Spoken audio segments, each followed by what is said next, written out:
Welcome into an edition of Inside Fever Basketball that we've been eager to do here for months, and we are thrilled to be joined by Grace Berger, who of course has all sorts of Indiana Fever fans, but of course Indiana Hoosier fans that you've taken with you along on this journey. I want to go back and tell your story from the beginning, but before we get there, let's just talk about your rookie season here so far. You're about 3/4 of the way through it.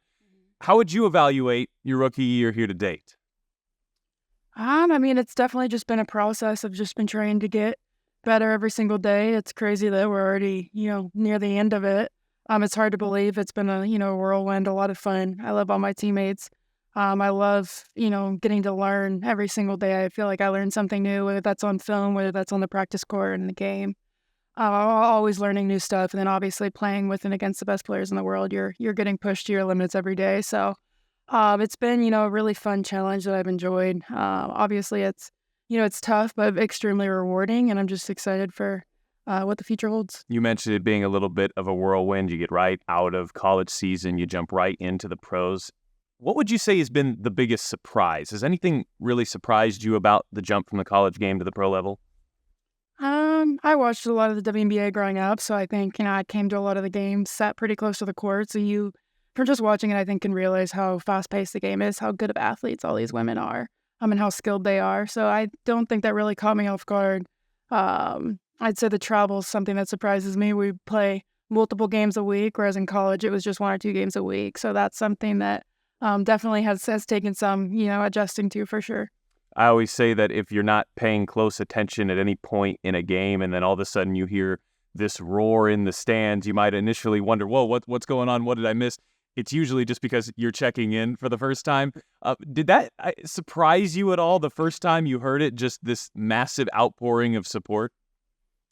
No, it doesn't surprise me. I think being, fortunate enough to play in Assembly Hall with those fans in the crowd every single game for 5 years, nothing surprises me with them. They came out to support us, win or lose. They were there, with the best 6-man in the country. So they love basketball. Obviously, it's Indiana, the best basketball state there is. So nothing that they do in terms of supporting me or my team surprises me. Is that energizing when you hear it every single game? I would imagine it never gets old. It is energizing. I think I'm usually, when I'm checking in for the first time, especially, I'm so locked into what I'm supposed to do. Coach is usually telling me, good plays to run and different things like that. So I'm usually pretty focused on the game, but definitely, I think, subconsciously gives me a little boost of energy for sure. If a Fever fan were to see the level of support that you have without knowing your backstory, they might think that you grew up in Indy and went to high school in Indy, but that's actually not the case. You're not too far away, but you grew up in Louisville, played high school ball in Louisville. What are your first memories when you think about basketball as a kid? I'm just playing out in my driveway. My older brother and sister played way before me, and I wasn't really interested at first. So I'd just be inside with my mom doing other things. But my dad was a big basketball junkie, so he kept trying to push me to go out there. And finally, one day I did, and remember just falling in love, immediately when I touched the ball, just being out there with him and with my siblings, shooting around and having fun with it. I fell in love with it, pretty much instantly. Was there a moment that you remember that kind of clicked? Like, okay, maybe basketball is my future, even if you're just a kid? I don't know if there was a particular moment. I remember just always being really good at it compared to other sports. I was just pretty average, but basketball was always something that, I was definitely the best at, and I worked the hardest at it because I loved it, a lot more than any of the other sports. And there's a brilliant moment of foreshadowing as you're a kid. Indy is the closest WNBA franchise. You're coming up, you're going to games, you're a Fever fan. That part of your story has been documented, but when you're going to these games as a kid, what are your most vivid memories? Obviously the championship in 2012 was a big one. And just getting to watch Tamika Catchings play, what a great role model for me to have. Just seeing, she was the most talented player on the floor, but she's still talking on defense, diving on the ball, and then clearly very, very coachable, leading her teammates. So you could just tell her passion for the game, and I think I kind of fell in love with that. And she was, a big role model for me. So she's something that, a player that, clearly stands out for me when I was growing up and trying to look at players to kind of model myself after. Back then, are you just thinking I love basketball. I get to see Tamika Catchings. The Fever are good. This is so much fun. Or is any part of you thinking, maybe one day this could be me? No part of me was thinking that. I was just having a good time, thinking it was a faraway dream. Maybe I'd be good enough to play college, but like I said, I just love the game. So wherever it took me, I was happy to go on that journey. You transition into high school, which of course is in Louisville. What do you remember most about that experience? And was that when you kind of started to see your game evolve to a level where you could imagine it one day being a high-level college player and maybe even a professional? Yeah, I think professional was still really far off for me. Obviously, a very small percentage of high school players actually make it. But, I said earlier, Indiana's the best basketball state. Kentucky's pretty close second, I think. So I was fortunate enough to have a lot of great, skills trainers, a lot of great coaches that kind of helped me along the way. And I think in high school, once I was able to play varsity, was able to play AAU and go to, different surrounding states all across the country playing the other best players, and so I saw kind of how I, matched up against them. I thought, college was realistic for me and something that I wanted to accomplish at the highest level I could. So it just, I think, motivated me to work that much harder. And then, like I said, professional was still, very far off dream for sure. You're obviously a very hard worker, but you're humble at the same time. Was there ever a moment in the process that kind of, at least up into college, that kind of wowed you? I mean, at some point you're a 5-star recruit. Did anything kind of wow you in terms of the accolades you were getting or the interest that you were getting? I'd say just like the interest from colleges. I mean, playing for Indiana was a dream.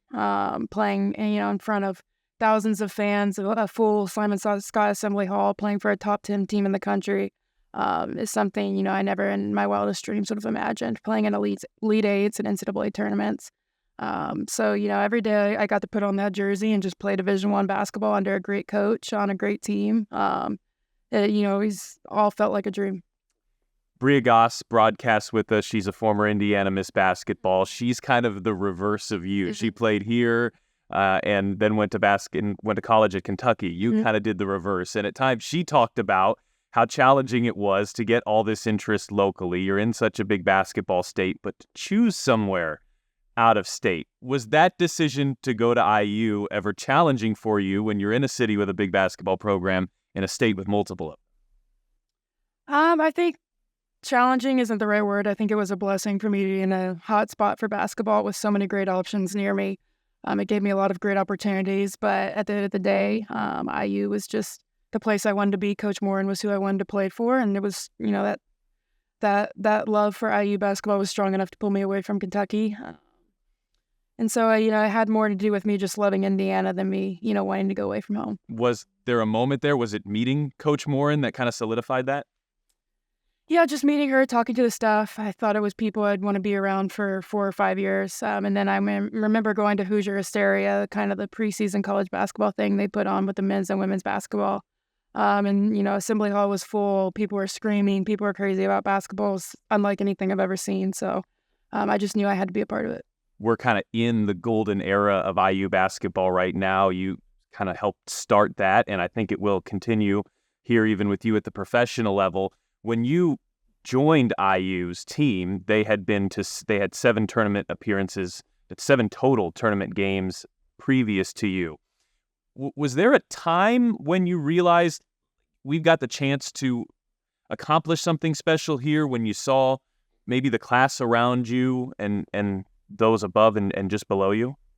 I think hearing Coach Morin talk when she was recruiting me, even when I was 15, 16 years old, about her vision for the program, she wanted to make Elite Eights. Obviously, the goal is still Final Four and national championship, and she was going to hold us to those standards every day. So, she's one of the best to do it. She doesn't get enough credit, and she's going to continue to take that program to new heights. So nothing that she does or IU does under her is going to surprise me. Let's start with your freshman year, 2019. You guys not only make the tournament, you win a tournament game. When you look back at that year, do you feel like that was setting the table for the future success that was coming?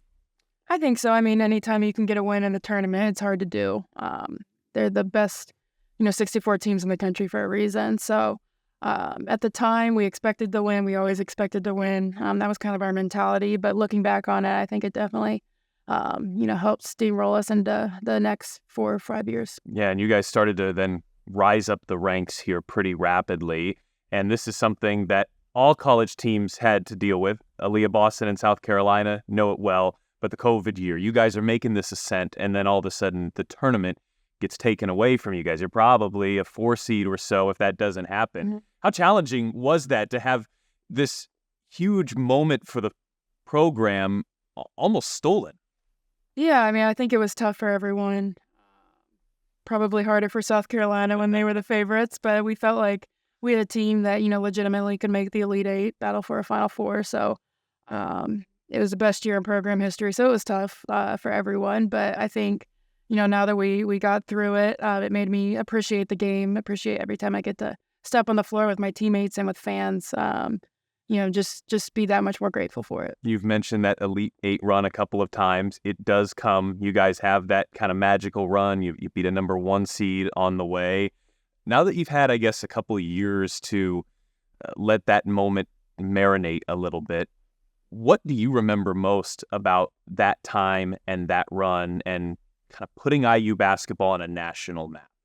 Yeah, I mean, I remember just thinking it was really special. Obviously, it was the COVID year, so there weren't a lot of fans in the crowd, so it was different in that sense. But, I just had a great team, great coaches. We all had a really close bond from being together so much during COVID. So to be able to make that run was special.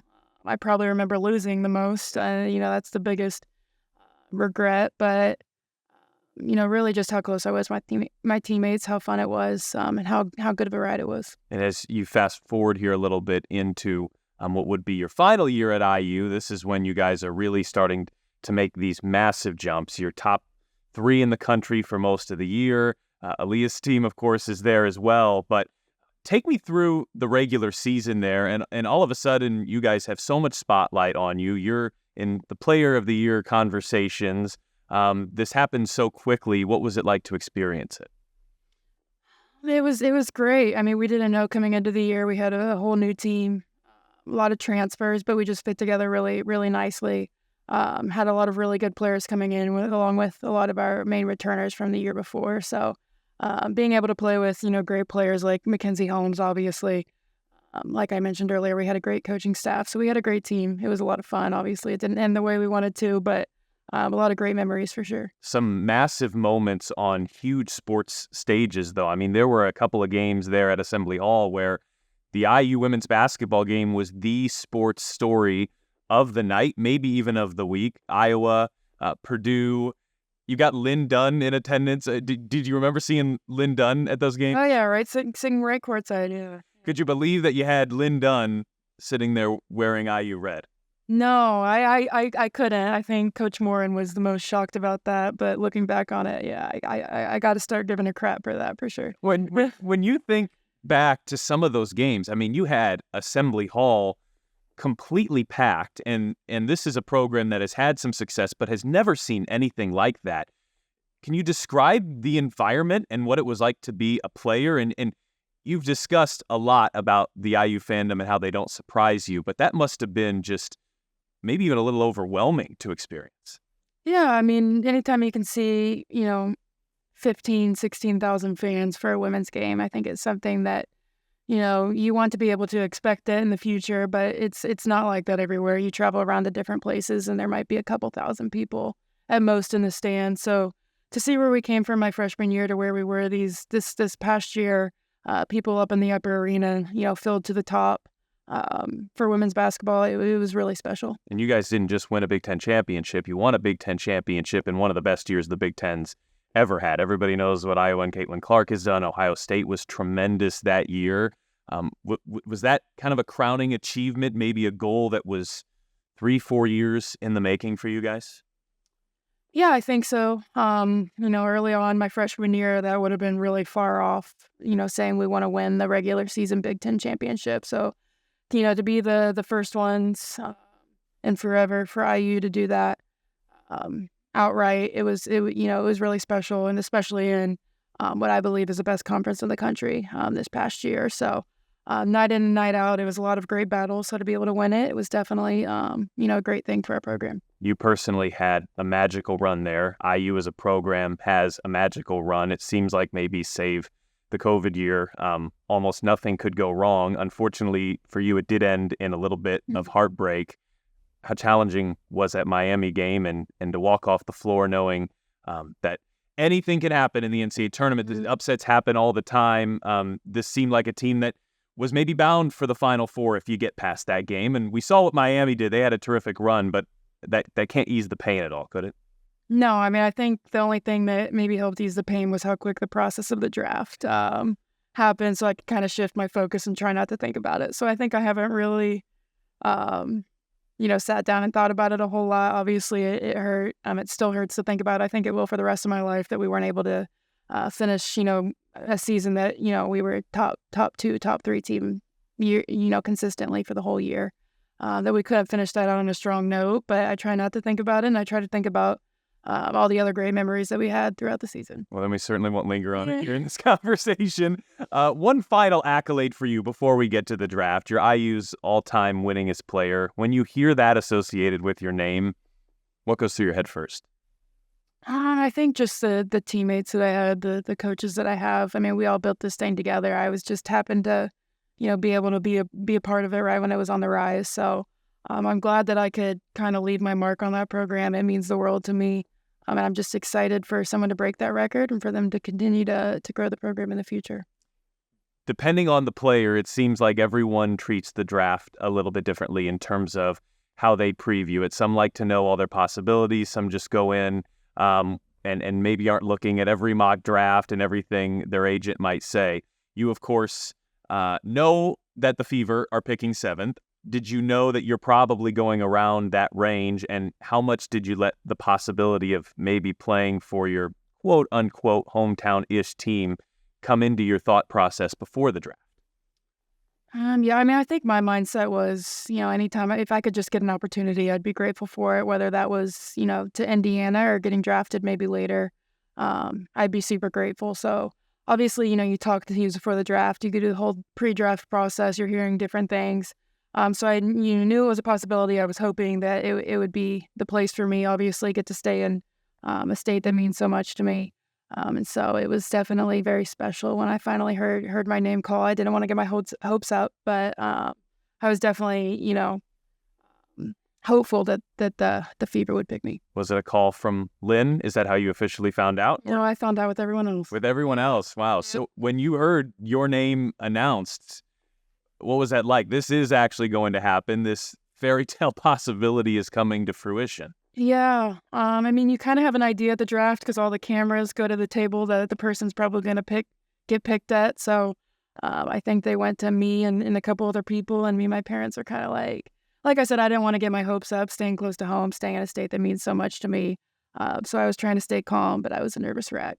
So to finally hear my name called to the Indiana Fever, to a team that I grew up watching, going with games with my dad, watching legends like Tamika Catchings play. It was probably, one of the top moments of my life. So definitely something I remember very fondly. That's what I was going to ask. As you hear your name called to Indiana, do all of those memories of coming as a kid and a teenager start flooding back? Definitely throughout the night, I think the moment was just kind of surreal. I don't even really remember what I was thinking. It was all a blur, but definitely over the next couple of days, a lot of emotions, just remembering kind of growing up and how much, Indiana Fever impacted me. And now, here I am getting to put on this jersey every day. If you could talk to yourself 10, 11, 12 years ago and tell yourself back then how this would turn out, what do you think younger Grace would have thought? Well, I don't think she would have believed them for sure, unfortunately. Yeah. The draft process for you is also interesting because you weren't the first player the Fever selected. So when you were drafted, you also knew immediately a teammate that you were going to have, and it's another one of college basketball stars, of course, in Aaliyah.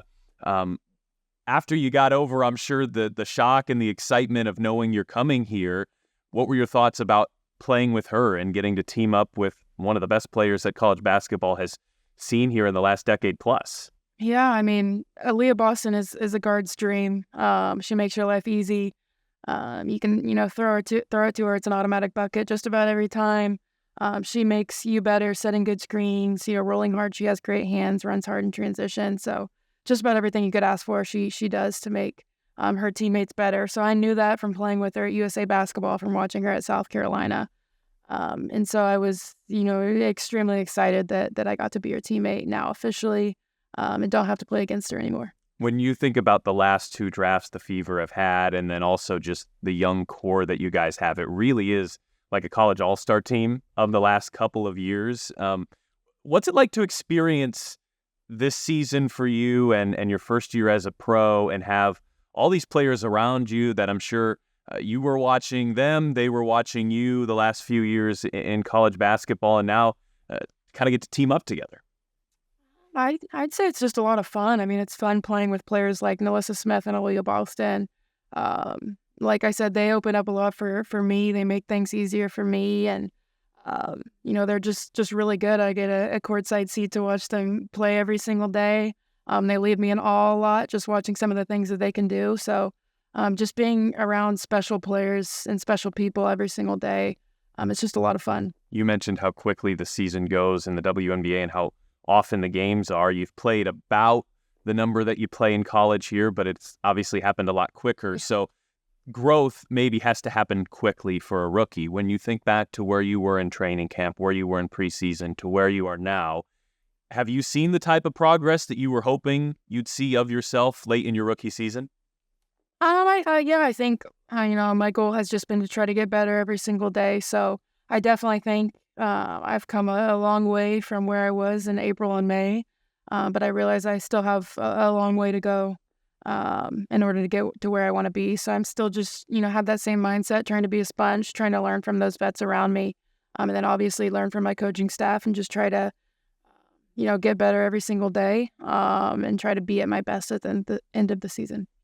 I think one thing that has stood out about your play is, even if maybe it didn't feel that way, you've talked about how quick the game is and the adjustment to the athleticism. Like, you just seemed comfortable from day one on the floor, even if it wasn't your best game or if it was the 13 or the 15-point performance.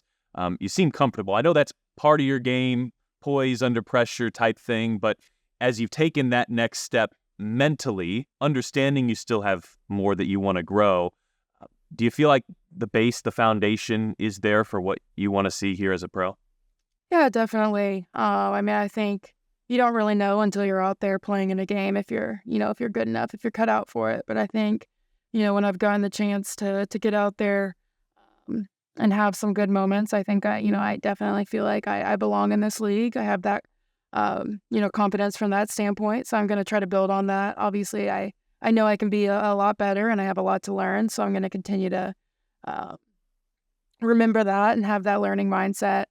That I've never truly made it, but I think I've definitely seen flashes that I feel like I belong. Have the rookie duties been tough? Have they been tough on you at all? Have you had to do many of them? Um, Not really, just carrying a couple suitcases here and there, collecting the scouts after the game. The vets are pretty nice to us. I got lucky with that. Along those lines with the vets, the Erica Wheelers of the world, especially for you being a guard, Emma Cannon has been impactful, but wanted to ask you about Edub and somebody who plays the position you do that's been through everything. You talk about overcoming adversity. She is the poster child for that. How impactful has Erica been in your own transformation and growth here? Extremely. I mean, I feel very fortunate that I have a vet like Erica to kind of help me along the way. Obviously, the transition's extremely hard, and she knows that. And I think from day one, she's been great about instilling confidence in me, really investing in me as a person and as a player. She'll pull me to the side, before, during, after practice. Whether she's having a good game or not, she always is building me up and trying to put that confidence in me that I can go out there and perform. So she's really just a selfless person. She's a selfless leader. She's a great leader. And I'm very fortunate that she plays the same position as me and I can watch her every single day. And I'm just excited to continue to learn from her. We've still got about a fourth of the season left here, so there's still more story to be written in your rookie season. I wonder if you see at all a parallel between your first year at IU, which of course was very successful, But at the same time, it seemed like that year set the foundation for 3, 4, 5, 6, probably 7, 8 years of success down the line. This Fever team, compared to last year, I think has taken some serious steps forward. Do you feel like there are parallels in this is the year we set the foundation, and we're going to look back at this season in 3 and 4 years as that year that kind of got us on the right track? Yeah, I think definitely. I mean, I think Coach Sides has been really great about laying the foundation, laying the expectations that she wants every single day. Small things, how we get here during practice are ready, our minds are here, and we're ready to go, talking on the floor, being in the weight room, and just being disciplined with our diet, our lifting program, and different things on the court. She's been great about that. It might not have always, this year we might not have seen the results the way we wanted to so far, but I think we have players that are really bought into her vision and what she wants for this franchise. And I think we're really excited to see, that come to fruition. It's a marathon, not a sprint. We like to keep reminding ourselves of that. So we know we have the talent. We're laying the foundation right now, and we're excited for the future. You've referenced just how influential Terry Morin was and continues to be in your growth. We've seen her here at Fever Games this year. How has your relationship with Christy been? And it also seems like there's some parallels in the fact that a young Fever team with a young first-year head coach, and I think the hope is that you all kind of grow together a little bit, right? Yeah, I see a lot of parallels between Coach Morin and Coach Sides and how they want, run their team. I think, the biggest thing is just the work aspect, that we're going to try to be the hardest working team in the WNBA. That was similar in college to how Coach Morin coached us. So I think, we see players before or after staying in to get extra work, doing extra things in the training room, doing extra things in the weight room. That's what Coach Sides preach every day, and I think we have players that have really bought into that. So, that kind of made my transition easier, having those similar mindsets, similar coaching styles. When you think about your last year as a whole, this is true of any rookies, but you're really starting to gear up a year ago for your IU women's final season, and it really doesn't stop. I mean, physically, mentally, how have you gotten through all of that here? And I know you've had Aaliyah along for the ride, but I'm not sure the average sports fan realizes there's no break, and you've been going pretty much nonstop for about a year. Yeah, I mean, it's definitely a lot, but I love basketball. You got to love it, obviously, to be able to play nonstop, but I do. I mean, I never get tired of it. I can come in every day and play if I had to. So I'm enjoying it. Obviously, there's days where I'm mentally tired, physically tired.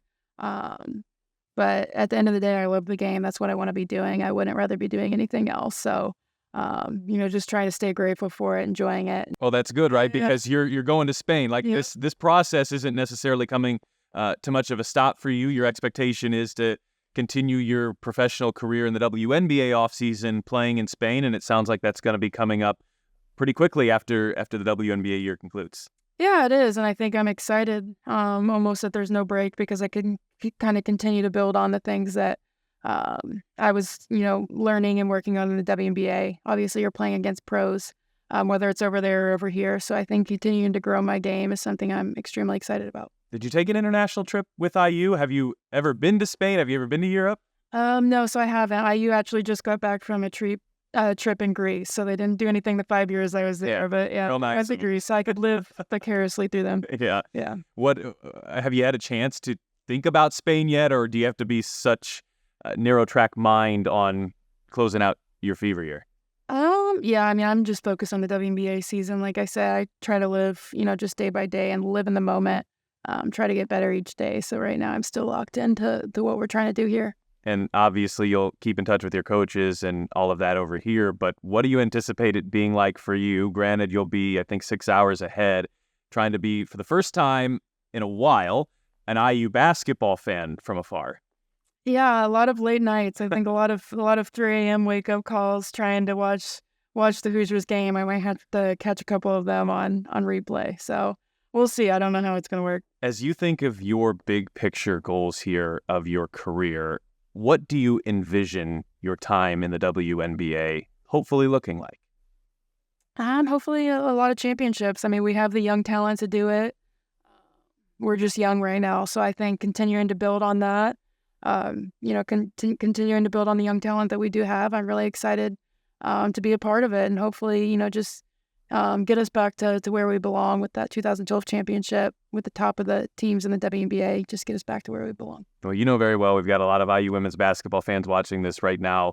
We've got a lot of Fever fans watching this, and probably a lot of WNBA fans watching this who maybe don't know your story quite as well, and that's part of why we wanted to tell it. But as we close here, what is your message to the fans who have supported you at a rookie season level? I think, unlike we've seen, at least for the Indiana Fever, we've seen it so rarely, the level of support that you've gotten. What would your message to those fans be? I mean, I think I would thank them, first of all. Obviously, there's been a lot of ups and downs this season for myself as an individual and for our team. So I would definitely thank them for continuing to come back. And then I would just encourage them to remain with us. Obviously, it's a big help when you have that 6 man in the stands in the WNBA. And like I said earlier, we're young, we're really exciting. So I'd, just encourage them to hop on the bandwagon now and be a part of a lot of really fun years here to come. Well, Grace, congratulations on what's been a really strong rookie season so far. Best of luck as you close it out and ultimately as you head on over to Spain. Thank you. Thank you. All right, that's Grace Berger. A reminder that if you watch this in its video form, we've also got it in audio form on the podcast side, and especially if you're listening to it, probably makes more sense to head on over to our YouTube channel, Indiana Fever, on YouTube. This interview is videotaped here with Grace as well. For Grace, I'm Pat. We will talk to you next time on Inside Fever Basketball.